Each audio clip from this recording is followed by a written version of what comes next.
ہر نبی ہر رسول کی شان برابر البراء ہے، لیکن اللہ تبارک و تعالیٰ نے اپنے محبوب کو جو شان عطا فرمائی وہ سب سے برابر البراء ہے۔ کیوں کہ برادران اسلام قرآن مجید فرقان حمید کے اندر اللہ تبارک و تعالیٰ نے بڑی جگہ اپنے محبوب کی شان بیان کی۔ ایک جگہ تو فرمایا ہمارا فانا اللہ کا ذکر، اے محبوب ہم نے آپ کی خاطر آپ کے ذکر کو بلند کر دیا۔ لیکن چیز کو بلند کرنے والا میں ہوں، آپ ہوں، تو کتنا بلند ہوگا؟ لیکن جس کو میرا رب بلند کرے اس ذات کو ذات مصطفیٰ کہتے ہیں۔ برادران اسلام آج کا میرا موضوع بڑا واضح اور اسی و بلیغ موضوع ہے۔ اللہ تعالیٰ نے اپنے رسولوں کو شانیں عطا فرمائی۔ اب میں اپنی گفتگو کا آغاز کرتا ہوں۔ اللہ تعالیٰ نے اپنے نبی اپنے رسول عیسیٰ روح اللہ آپ کو بڑی شانیں عطا فرمائی۔ جب آپ نے بنی اسرائیل سے بیان فرمایا وَرَسُولًا إِلَىٰ بَنِي إِسْرَائِيلَ أَنِّي قَدْ جِئْتُكُمْ أَنِّي أَخْلُقُ لَكُم مِّنَ الطِّينِ كَهَيْئَةِ الطَّيْرِ فَانفُخُوا فَيَكُونُ طَيْرًا بِإِذْنِ اللَّهِ۔ فرمایا کہ اللہ تعالیٰ نے مجھے شانیں عطا فرمائی، مفہوم ہے۔ فرمایا کہ میں مٹی کا پرندہ بناتا ہوں، ہاتھ سے پھونک مارتا ہوں اور وہ اڑ جاتا ہے۔ یہ کس کی شان ہے؟ عیسیٰ روح اللہ کی شان ہے، اللہ کے رسول۔ اور فرمایا لیکن بِإِذْنِ اللَّهِ، اللہ کے اذن کے ساتھ۔ برادران اسلام اللہ کے رسولوں کی شان کتنی برات تھی، یا یہ مقام کن کا عیسیٰ روح اللہ تھا۔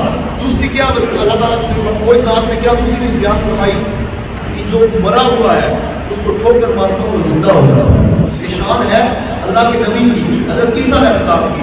برادران اسلام اگر بات سمجھ میں آ جائے اللہ تعالیٰ نے جس نبی کو اپنی شان عطا فرمائی وہ اتنا کر سکتے ہیں، پرندے کو پھول مار کے اڑا سکتے ہیں، مردے کو ٹھوکر مار کے اٹھا سکتے ہیں۔ برادران اسلام کوڑ کے مرض والا اس کو ہاتھ پھیرتے ہیں شفا مل جاتی ہے۔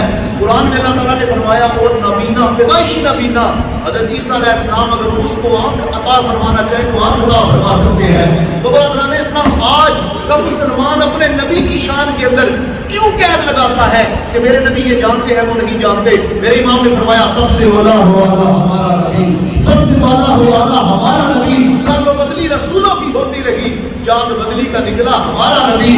حد سے اولیاء، اولیاء سے رسول اور رسولوں سے اعلیٰ ہمارا نبی۔ فرمایا حضرت عیسیٰ علیہ السلام کی یہ شان تھی، حضرت عیسیٰ روح اللہ کا یہ مقام تھا کہ برادران اسلام مردے زندہ کر سکتے ہیں، پرندے کو پھونک مار کے اڑا سکتے ہیں۔ تو برادران اسلام لیکن کیا آیا بِإِذْنِ اللَّهِ، بِإِذْنِ اللَّهِ کی آوازیں آئی۔ حضرت موسیٰ علیہ السلام جو ایک طور پر جاتے ہیں اللہ سے ملنے کے لیے، جو کوئی طور پر جا کے اللہ سے ملاقات کرے ان کو موسیٰ کلیم اللہ کہتے ہیں، جن کو معراج پر خدا خود بلا کے دیدار کرائے انہیں محمد رسول اللہ کہتے ہیں۔ تو یہ میرے مصطفیٰ کی شان ہے۔ آج برادران اسلام اتنی شان والے نبی کی ذات کے بارے میں اگر کوئی بات کرے، یہاں پر میں بابا جی کا جملہ بولنا بڑا ضروری سمجھوں گا۔ بابا جی فرمایا کرتے تھے خادم حسین ندوی صاحب کے لوگوں نے اپنی سرکاری عمارتوں کے لیے مٹی پتھر اور اینٹوں کی حفاظت کے لیے وہ لوگوں کو کھڑا کر دیا۔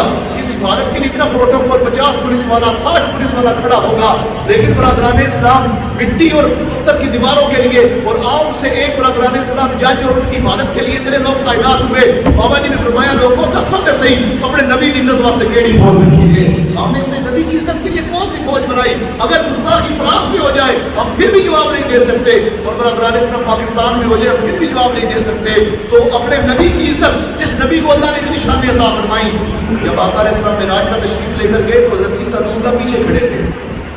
یہاں تک کہ فرمایا حضرت عیسیٰ روح اللہ کی دعا فرمائی یا اللہ اپنے اس رسول کو بھیج دے، واجب اپنے اس رسول کو بھیج دے۔ حضرت عیسیٰ علیہ السلام نے دعا کی اور نبیوں نے اس امت میں ہونے کے لیے دعائیں کی۔ تو برادران اسلام یہ بات کیا بات تھی؟ حضرت حسان بن ثابت رضی اللہ تعالیٰ عنہ جب آپ ممبر رسول پر بیٹھ کر آقا علیہ السلام کے جب شان بیان کیا کرتے تھے اس وقت کا کافر مصطفیٰ کی شان میں باتیں کرتا تھا کہ آقا علیہ السلام فرماتے تھے حسان بیٹھ کر ان کو جواب دے۔ برادران اسلام ہم نے بھی کفر کو جواب دینا ہے، جو ہمارے نبی کے بارے میں بات کرے گا ہم پھر ہم نہیں دیکھیں گے، پھر ہم یہی کہیں گے کہ برادران اسلام کی محبت سے وفا تمہیں ہم تیرے ہیں، یہ جہاں چیز ہے کیا لوح و قلم تیرے ہیں۔ اگر آج ہم نے اپنے نبی کی عزت کے لیے برادران اسلام سخت اقدام اٹھایا ہوتا، خدا کی قسم کفر نے کبھی بھی نبی کی عزت کا خاکہ نہ بنایا ہوگا۔ آج برادران اسلام ہمیں پھر سکون ہونا ہوگا، آج ہمیں دوبارہ اپنے نبی کی عزت کے لیے کھڑا ہونا پڑے گا۔ میں چھوٹی سی بات کرتا ہوں، جب یہ امامہ کے اندر جب سیدنا صدیق اکبر رضی اللہ تعالیٰ عنہ نے مصطفیٰ کی عزت کے لیے جب فوج تشکیل دی، کسی صحابی نے نہیں فرمایا کہ سانو بڑا دکھ لگیا لیکن جنگ چھیڑے گے تو رات نام ہو گے۔ نہیں برادران اسلام، کوئی بھی شخص اس وقت تک کامل مومن نہیں ہو سکتا جب تک اپنی جان مال اولاد ہر چیز سے بڑھ کے اپنے مصطفیٰ سے محبت نہ کر لے۔ اگر ہم نے اتنی محبت کی ہوتی تو برادران اسلام بتاؤ کیا آج یہ حالات ہم نے دیکھے ہوتے، ہم نے یہ حالات نہ دیکھے ہوتے، ہم نے برادران اسلام سب کچھ مار کے امام مالک نے فرمایا اگر امت اپنے نبی کی عزت پر پہرا نہیں دے سکتی تو وہ امت مر جائے، اس کو جینے کا کوئی حق نہیں ہے۔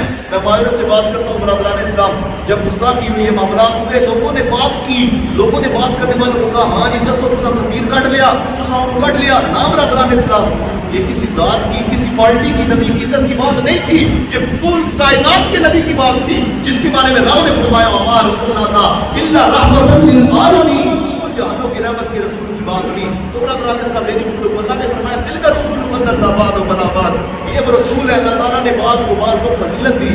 اور برادران اسلام ہر رسول کی شان و مرتبہ بڑا اور بڑا ہے، لیکن مصطفیٰ کریم صلی اللہ علیہ وسلم کی شان سب نبیوں سے اعلیٰ ہے۔ اور برادران اسلام یہاں پر میں چھوٹی سی بات عرض کرتا چلوں، امت مسلمہ جب تک اقبال قلندر لاہوری جب یورپ گئے، یورپ سے واپس آئے تو اقبال نے آ کر بتایا، اقبال نے آ کر کہا کہ یورپ والے مسلمانوں کو چیک کرتے ہیں اب ان کے نبی کی گستاخی کر کے، اگر گستاخی کے بعد یہ بول پڑے تو اقبال کہتا ہے انہیں پتہ لگ جاتا ہے کہ ان میں غیرت موجود ہے، کیونکہ ذرہ عشق نبی الحق طلب سوز صدیق و علی الحق طلب، فرمایا یہ وہ سوز تھا جو صدیق و علی کے سینے میں موجود تھا۔ آج برادران اسلام عشق مصطفیٰ صلی اللہ علیہ وسلم سے یہ اقبال کا فلسفہ تھا، اقبال نے کہا میرے فلسفے نے یہ بات سمجھی، یورپ چاہتا ہے کہ سینے سے عشق مصطفیٰ کو نکال دو، جیسے چاہو گے تمہاری بات باتیں چلے جائیں گے۔ برادران اسلام ہمارے سینوں سے مصطفیٰ کی محبت کو نکالنے کے لیے کیا کیا جاتا ہے؟ لوگ اپنی ذاتوں کے لیے فادر کے ساتھ کسی نے بیٹے کی برتھ ڈے آ جائے یا کسی کے گھر کی شادی ہو، لوگ کھلے خرچے کرتے ہیں، سال کے بعد اپنے نبی کی عزت کا چرچا کرنے کی بات ہے، میلاد منانے کی بات ہے، میلاد منانا جائز نہیں ہے، یہ تم نے یہاں پر منانے بات لگا دیا، بتاؤ تو صحیح مقام ابراہیم کسے کہتے ہیں؟ مقام ابراہیم اس جگہ کو کہتے ہیں جہاں ابراہیم خلیل اللہ نے قدم مبارک رکھ کے برادران اسلام کعبۃ اللہ کی وہاں پر تعمیر کی، اس جگہ کا مقام ابرا ہوا۔ جب عمرہ کرنے والے لوگ ایک طواف مکمل کرتے ہیں وہاں پہ آ کے 2 نفل پڑھتے ہیں، جہاں پر خلیل کا پاؤں ہو وہاں پر نفل پڑھنے کو ہر مسلک سعادت سمجھتا ہے، جس سینے میں مصطفیٰ کا نلین ہو میں بھی اس کو سعادت سمجھتا ہوں، کیونکہ برادران اسلام مصطفیٰ کریم صلی اللہ علیہ وسلم کو اللہ تعالیٰ نے سارے نبیوں سے شان عطا فرمائی زیادہ۔ اور برادران اسلام یہ بات میری بات نہیں ہے، یہ اللہ تعالیٰ نے قرآن میں ارشاد فرمایا، کسی نبی کی تکلیف کے لیے قرآن میں آیت نازل نہیں ہوئی، اگر کسی نے اپنے نبی پاک صلی اللہ علیہ وسلم کی ذات کے بارے میں تھوڑی سی بات کی، رائے نہ دوبارہ رعایت ہو، قرآن کی آیت نازل ہو گئی، تو چلتے چلتے مصطفیٰ کریم سے آگے بڑھ گیا، قرآن کی آیت نازل ہو گئی، اگر کسی نے برادران اسلام علیہ السلام سے آگے تک بڑھا دیا، قرآن کی آیت نازل ہو گئی۔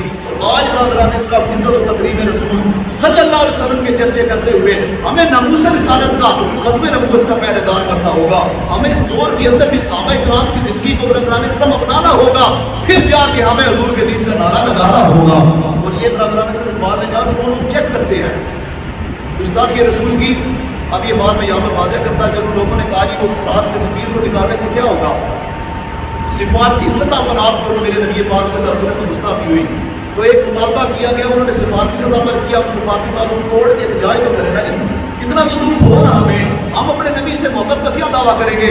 بابا فرمایا کرتے تھے یاد دسو دے صحیح، لوگ مجھے جا کے کہے گا میں اس کے پروٹوکول کے لیے کھڑا ہوا کرتا تھا، میں اس کی عزت و ناموس کے لیے کھڑا ہوا کرتا تھا، میں تھا مسلمان، میں اس کے لیے کھڑا ہوا کرتا تھا۔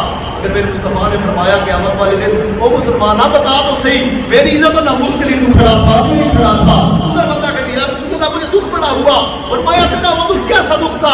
اپنی ذات کی بات آئے، برادران اسلام ایک بندے نے دوسرے کو قتل کیا ہے، میرے بران کو کھاؤ کے دیکھے ہے، اس کو اتنی غیرت جاگی اس نے اس کو مار دیا۔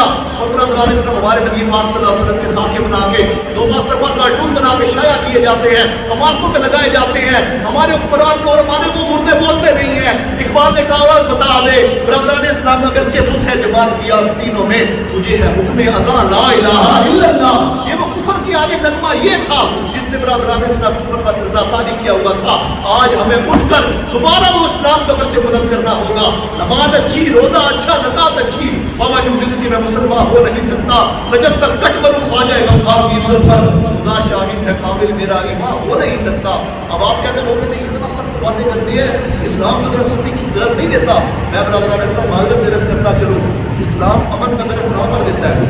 آپ سارے حضور کے غلام ہیں، آپ سارے مصطفیٰ کریم صلی اللہ علیہ وسلم کے غلام ہیں، مسلمان ہیں، اپنے ہمسائے کے ساتھ ہمدردی کا درس دیتا ہے، آپ جیسے سونے لوگوں کے ساتھ محبت سے پیش آنے کا درس دیتا ہے، برادران اسلام بھائی کا اس کو حق دینے کا درس دیتا ہے۔